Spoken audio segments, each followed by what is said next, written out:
Ian, not sure how this is going to work, but as promised, I said I would buy a video before the end of the week and I would record you something and load it up onto YouTube. So here we go. And what I thought I would do is talk about your pre-approach letter and how we might make it stronger and more effective.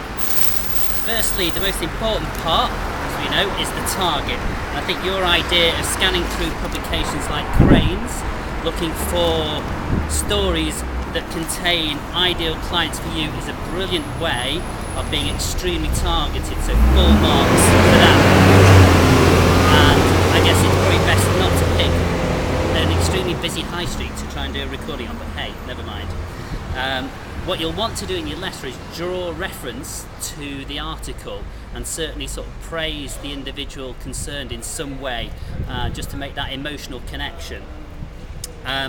So we've got the target sorted out, which is the most important thing. Secondly, what we want to think about is the offer. What can you offer these people? And in the first instance, that could revolve around your complimentary review of their current situation. Potentially, you could add some other incentive in there as well, something that is of high value to them, but low cost to you. And that will probably revolve around the information you know about your sector, your industry, that is very relevant to them. Thirdly, we get into the copy, which is the least important bit, but still important. Okay, the most important part in the copy, two parts. Firstly, the headline.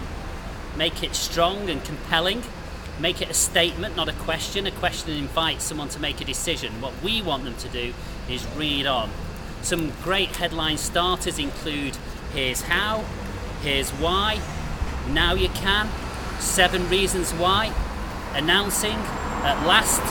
I'm sure you can come up with some of your own as well. It can be long, but it needs to take up a goodly amount of space. The second most read part of a letter is the PS. Always include a PS. This is where potentially you could introduce some scarcity, the fact that you only do a handful of these reviews every month and that you've contacted, say, a number of other individuals as well. So it's important that they take action now to make sure they benefit from your offer. The body of the letter, we think of our grabbing attention with our headline. We then want to generate some interest. This is where we potentially put in that personalised bit based on the article. We want to create some desire as well. So if you think about the features that you offer, we want to, for each of those features, to turn it into a benefit and ideally have some emotional feeling connection to that benefit as well. The old adage of thinking people don't buy a lamp, they actually buy what they want is light. They don't want a newspaper, they want news. They don't want a drill, they want a hole. And taking that one step further, thinking about the picture they're going to hang up, how they're going to feel when they've actually done that. A few little sort of tips to make your pre-approach letter stand out that little bit more. We can do things like use a coloured envelope. Given that we're doing low numbers, you can handwrite it. Include a nice stamp or multiple small denomination stamps just to make it stand out. If we were doing large volumes, this can be outsourced. There are agencies who will do handwritten envelopes.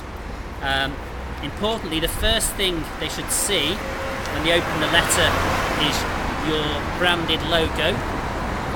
And also, this is what we call lumpy mail. So let's include something in there that's going to make us stand out.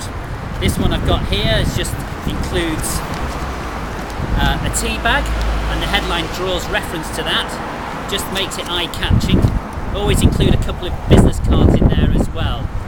And let's remember, all we want to achieve with this letter is for them ideally to take action, pick up the phone and call us now. Secondly, all we want it to achieve is that when we phone them up, they actually take our call. And that's a criticality as well in terms of increasing conversion, is that follow-up as well, so important. What else are we going to do? Obviously we're going to test this. We want to do some of them and see what results we're going to get, which means we've got to measure it as well. So there it is. Hopefully that is of value, and as I said, I've met my commitment of recording this before the end of the week. I'll talk to you soon. Cheers, Ian.